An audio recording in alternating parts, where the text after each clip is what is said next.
Hi everyone, it's Rachel back with the Shades of Orange, and today I'm so excited to bring you a book haul, and this one is long overdue. Honestly, I'm not sure if I'm going to get to all the books that I actually have, so very likely there's going to be a follow-up book haul coming soon because yeah, I just don't have the time to film an hour-long video.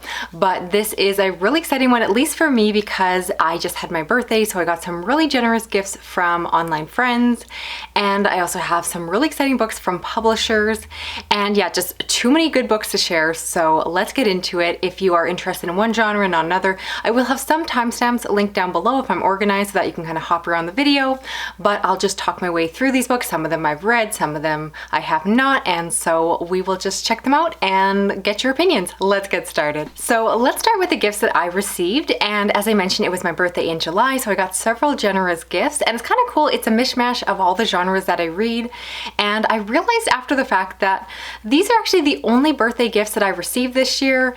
I can't, throw any fault at my husband. Basically, instead of a gift, we went on a family vacation, and I also had to buy some new headphones because my old ones were dying, and as you know, I'm obsessed with audiobooks, so not having headphones was not an option, so I just kind of got that instead. But these were really fun. It is nice to receive a surprise. I try not to be too consumeristic, but honestly, it is just nice to get something and have people think of you, and yeah, just kind of, I know, I like books. So first, for gifts from my dear friend Mike, we have Fire and Blood by George R. R. Martin. This is a companion story that gives the history of the Targaryens. This, of course, has been the inspiration for the House of Dragon show, which I'm very excited to watch. And so my plan is to be reading through this as the show is coming out. So I might have already started this by the time this video is live, but yeah, I'm dying to crack into it. If you're not aware, this book has pictures, so I won't spoil too much. I'll just pull something up at the beginning, but they're all done in black and white in kind of like a pencil style, and they're absolutely beautiful. I am so thankful to get this beautiful edition of it. There is like a mass market version of this book, but I wasn't sure if it was going to have the pictures, and again, because I have the larger floppy paperbacks of the Song of Ice and Fire books, I kind of wanted something that would kind of match as well and just honestly be easier to read. And yeah, of all the houses, Targaryens have definitely been my favorite. I love dragons, who doesn't? And I just love like everything about it. So I'm probably going to be reading this by the time you're watching this video, and likely have a review coming very soon, because yeah, I'm so hyped up for the TV show. I know the original was kind of trash fire and terrible, but I'm one of those people who just love spending time in the world, whether it's the books or the TV show, and I don't mind rereading them and rewatching them over and over again, so I'm excited to have new material to check out. And then for my friend Paulina, I was so excited to receive a copy of Stringfather by Simon Jacob, which is on my Amazon wish list, and I was so excited to receive this because, well, minor spoiler alert, that this may be my front runner for my favorite horror book for 2022 right now. I love this one so much, and I've been dying to reread it. And it's basically about a small town where there's a group of teenagers, and there's some sort of like cosmic entity or thing that is just causing the teenagers to become possessed and act differently and act terrible. And so this book has all the content warnings, and you find that there are these group of, again, like kind of entity beings that are trying to use the teenagers for their own purpose to get particularly to one girl, and I love it so much. It is such a unique story, and it's just, yeah, like very uncomfortable, very different, very much pushes the envelope, which is all the things I love in books, and it's just so different than a lot of the horror that's coming out these days. And so, like I said, I have read it, but I purposely put it on my list because I knew I want to read it again and again, and will likely read it at least once more before the end of the year and when I finalize my list, so stay tuned for that. And I was also excited to receive books from my friend Amanda, and she sent me both a novel and a graphic novel, and these are ones I had not heard about. She asked just to send them to my P.O. box, so they weren't on my wish list. And so there is the Prox Transmissions, and then there's the graphic novel, The Prox Transmissions. And I don't know too much about the plot. Basically, we follow a SETI radio astronomer who wakes up disoriented, and he just needs to figure out what is going on. Time has passed. He has a message that appears to be written from himself. So it's one of those like sci-fi thriller mysteries where you don't know what's going on. There's like memory loss and trying to puzzle in the pieces. I think it might have like aliens or have like alien contact just because that like SETI connection. And I had to actually ask my friend Amanda because it says the official novel commissioned by the Starset Society. And I was like, what's that? So apparently Starset is a band that she absolutely loves. You can see this is self-signed, which is super cool.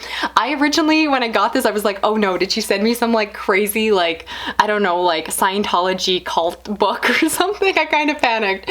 But once I actually heard what it was all about, I was like, okay, this is really cool. cool. And again, I'm always trying to find and review underhyped science fiction books, and this is so underhyped. And then I understand this is kind of a companion novel. I don't want to spoil too much, but if you're curious, this is kind of what the artwork looks like.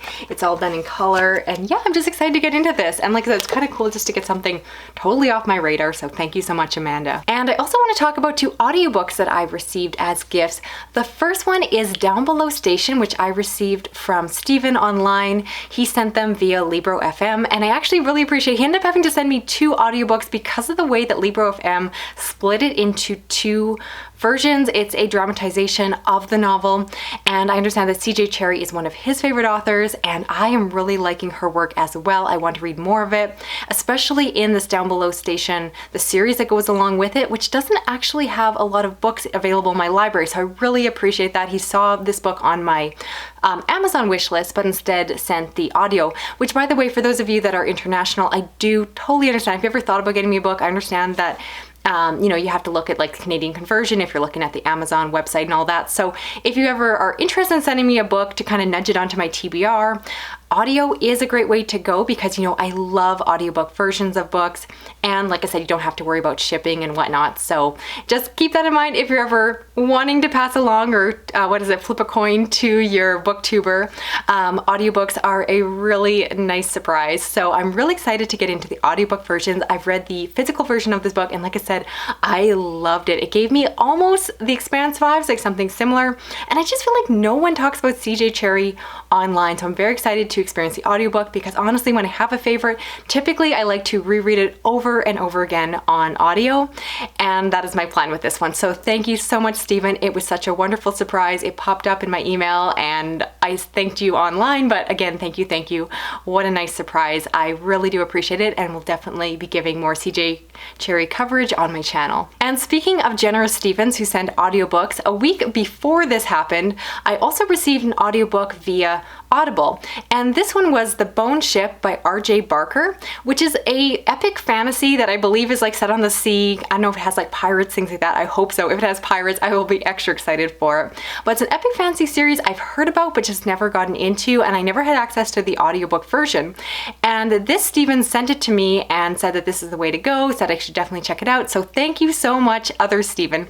And I'm specifically saying Other Stephen because I did check and know the Down Below Station Stephen is not the same Stephen. So what are the odds that I've ever received 2 gifts from anonymous subscribers via audio that like I didn't know they were like personal friends not sending a gift, and they both happened to be Stephen and they came within a week of each other. So thank you so much. The Stephens are like plotting, I want to say plotting against me, but plotting with me because I very much appreciate it. So again, I really don't expect anything, but I gotta say that if you've ever thought about sending me a gift, or like I said, you're just wishing I would read a book and you want to nudge it up my TBR, this is a great way to do so because I will say that I'm going to be reading both of these audiobooks very soon, and I will be of course sharing reviews on my channels for the books that I haven't read. So like I said, if you're like, why doesn't she read this book? It's my favorite.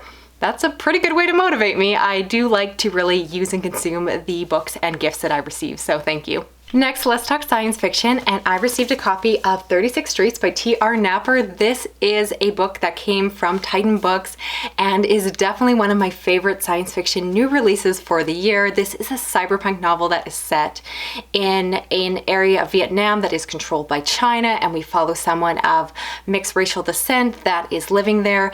And this book is just so gritty, so adult, and it's only a single novel, which in some ways I'm sad because I want more, but in other ways it's amazing how much world building takes place within there.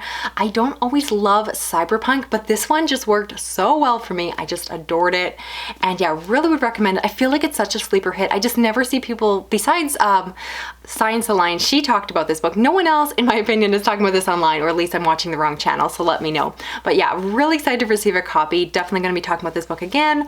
Might make a place on my end of the year list. We shall see, but yeah, it's very likely. Now moving on to what I could probably call the Angry Robot section of this book, I have to do some major catch up on all the books they've been sending me. Let's start with an upcoming release, and that is Hell Sands by Ever Dundas.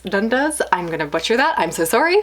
But this is a dystopian novel set in a future where the government is able to send out, I believe, some sort of drug called Bliss that allows the population to just be very content and happy. However, as you would expect with any drug, some people have bad reactions to it. They become almost allergic to it, and those people are kind of treated as the lower or bottom of society and sent out to the streets and really, just struggle. So it's an interesting book that really addresses in a unique way what they say is like disability and actually how society treats those people. So it sounds highly topical. It's supposed to be super edgy. And that's what I love so much about Angry Robot books, is that they tend to write really unique books, things that I haven't read. You always hear me whining that I want more fresh stories, and I always get that from them. Not every book is a favorite, but that's to be expected. If I suspiciously loved every single book from a publisher, you might start to question my reader and review integrity. But yeah, this one I have really high hopes for. I do think I'm gonna love it. And yeah, it sounds gritty, it sounds dark, it sounds really topical. And yeah, I can't wait to check it out. It's coming out in October, so you'll get a review around then, so stay tuned for that. Then I recently just talked about it, but if you do want to read some sci-fi thrillers that are kind of like a futuristic galactic Cold War, you want to check out this trilogy, which I included in my underhyped books for science fiction fantasy.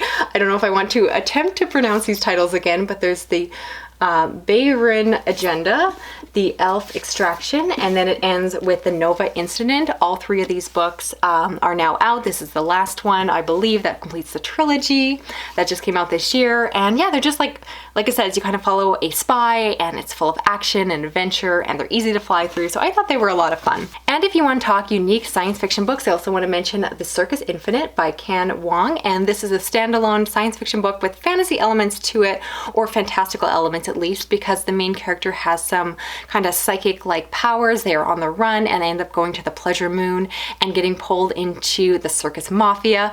And it's just a really unique book, and I was really surprised because from that premise or synopsis, I was like, oh, this book is going to be super fun. And while it was enjoyable, it's actually very serious in tone and had some really good twists and turns. So again, not what I expected, and I'm not complaining about that. This one is just, again, a sleeper hit. No one's talking about it, and I did quite enjoy it. And continuing on with Angry Robot, we also have Mercury Rising by R.W.W. Green. And this is a historical science fiction book, so it's basically an alternate history. And so I like that it basically explores what if technology accelerated at a different pace, and so we're on the moon earlier. And this book just felt like almost reading like the book version of one of those like cartoony shows where that's like set in the future, is kind of like the Jetsons, but more serious, of like, again, taking like space travel and whatnot, but kind of setting it in, again, like an older setting. So you get the mismatch of the futuristic elements, but also the more historical elements. I don't know, it's hard to describe. It has a really unique tone. I thought that it had a really strong narrative voice. And again, it wasn't necessarily a 5-star read, but was it really, really cool and like nothing I've read before? Absolutely. And switching over to fantasy, but still talking about Angry Robot books, I once again want to talk about The Last Blade Priest by W.P. Wild. And this is a gritty, epic fantasy story that follows a few different perspectives, but primarily a builder who is pulled into this plan to be a spy for the nation that has taken over his people. And I really enjoyed this one. Like I said, it's a sleeper hit that I feel like is not getting enough attention online. And I love the world building. I picked up this book, and like I said, I didn't read the back. I didn't read a synopsis online. I just went into it. And the whole time reading this book, I was like, where is it going? And I don't mean that in a negative way. I mean it in a good way, because I complain over and over again that the more I read fantasy, the more I realize that it's really, really tropey and predictable. So when I read a book that I just find to be a little bit more, I don't know, not even like unconventional, but just creative, like I didn't feel like the author is like, okay, now I need to do this, now I need to do this, or so I had chosen one, and instead just telling a really unique story. And like I said, the world building is really my favorite part of the story. It just really captured my attention. I'm not always someone who can always like visualize what's happening, but within this book, I just felt like I was just pulled into the story, completely immersed in a very slumpy summer, if I'm honest. And yeah, love this one a lot, so highly recommend. And I need to give a huge thank you to Angry Robots for sending me all 3 books in the Mirror Empire series, or rather the Worldbreaker saga. The first book is The Mirror Empire, which they just sent to me after I gushed about it on my channel. They had previously sent me the later books, The Empire Ascendant and The Broken Heaven, so that I could read and complete the trilogy, but they knew that I didn't have the first book, which I'd originally read just through my library via ebook, but actually getting a chance to physically own this book and reread it in a proper physical form, because it's really hard on my eyes these days to be reading ebooks, so I've been doing much more physical reading again.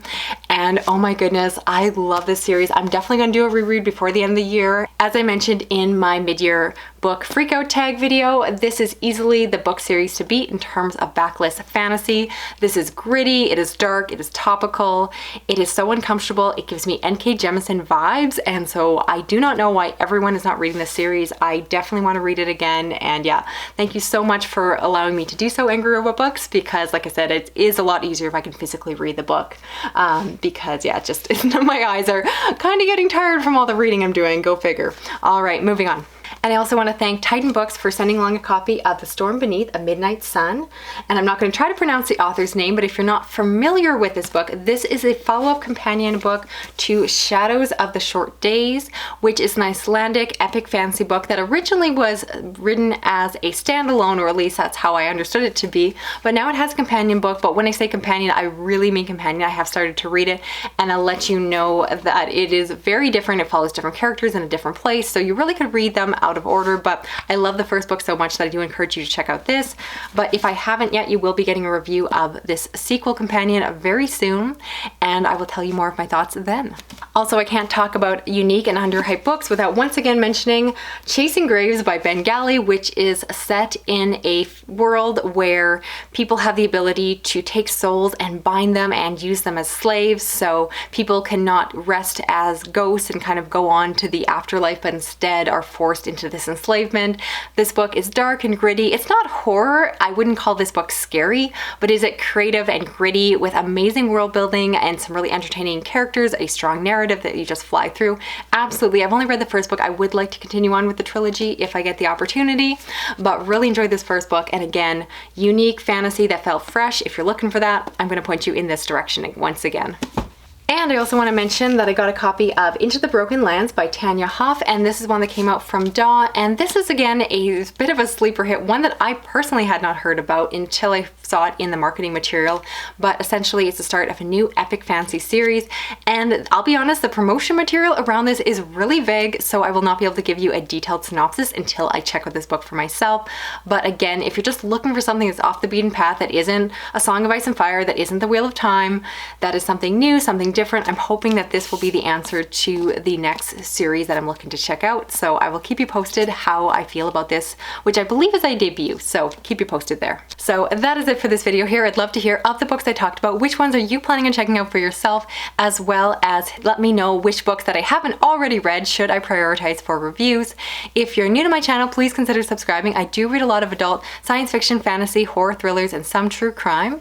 And I am again planning to do a part 2 for this video, so I do hope you stick around because I've actually bought some books or gotten to purchase them with trade and credit at a local bookstore, and I didn't even get to show those because I ran out of time when I was filming. So definitely stick around my channel if you want to see more book hauls, and most of the time I'm doing reviews, so if you do want to help me out on this video, you can give me a thumbs up, share it around online, drop a comment, even if just a little book or a stack of books, and if you want to hit that little notification bell, you'll never miss a video from me.